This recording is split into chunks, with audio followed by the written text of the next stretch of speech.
Bonjour, cher ami Facebook. Comment devenir un ami intime de Dieu, quatrième partie. Il faut s'entraîner à rester, à demeurer en présence de Dieu. Et c'est un art et aussi une habitude que vous pouvez développer, que vous pouvez pratiquer. Oui, pratiquer la présence de Dieu est une activité des plus profitables qui amène tellement de bénédictions et des délices innombrables dans nos vies.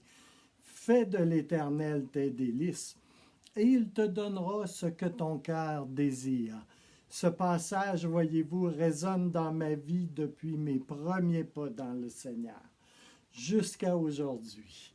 C'est le psaume 37,4, une perle des Écritures, une perle dans un coffre plein de trésors. De même que les musiciens font des gammes tous les jours afin de jouer facilement de leurs instruments, je vous recommande fortement de vous obliger à penser à Dieu à travers divers moments de votre journée.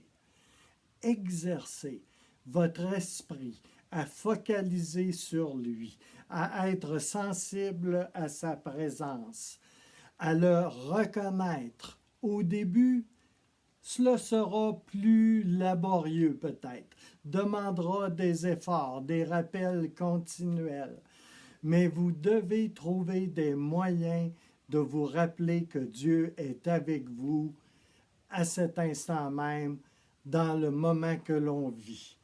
Peut-être que vous pouvez commencer par vous entourer de pense-bêtes. Vous pouvez afficher de petits mots qui vous rappellent que Dieu est avec vous à l'instant même. Vous savez, les moines bénédictins se servaient du carillon horaire d'une horloge pour se souvenir de marquer une pause et de faire monter vers Dieu une prière. J'ai moi-même, à une certaine époque, acheté un petit bidule électronique que je pouvais attacher à ma ceinture ou à mon poignet ou mettre dans ma poche et qui vibrait ou sonnait selon le réglage que j'avais inscrit pour me rappeler d'élever des actions de grâce ou une louange ou une prière à Dieu une fois par heure, par exemple, ou selon ce que je le réglais, ce petit appareil. Nos montres intelligentes et téléphones intelligents peuvent être également réglés de la sorte. Vous seriez surpris du résultat et du changement d'atmosphère interne et externe qu'apporte ce genre d'exercice qui est très spirituel en vérité dans son essence, lorsqu'il est fait en y mettant son cœur, évidemment. Parfois, vous sentirez sa présence d'une manière particulière et d'autres fois moins ou pas du tout.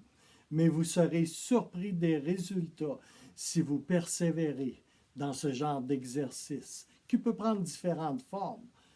Si vous cherchez à expérimenter sincèrement la présence de Dieu, peut-être n'avez-vous pas compris le but réel de toute discipline. Nous ne louons pas Dieu pour nous sentir bien, mais pour bien faire. Notre but à travers cette démarche n'est pas d'éprouver des sensations, ou plus de sensations encore. Mais notre but est de prendre davantage conscience de la réalité de la présence de Dieu. Alléluia. C'est, voyez-vous, un mode de vie pour un adorateur de Dieu en esprit et en vérité. Peut-être que cette courte capsule peut éveiller en vous quelque chose ou vous inspirer quelque chose qui vous aide, qui vous guide à cultiver sa présence avec une créativité qui vous est propre. Et le but alors sera pleinement atteint. Que Dieu vous bénisse abondamment, bien-aimés frères et sœurs dans le Seigneur.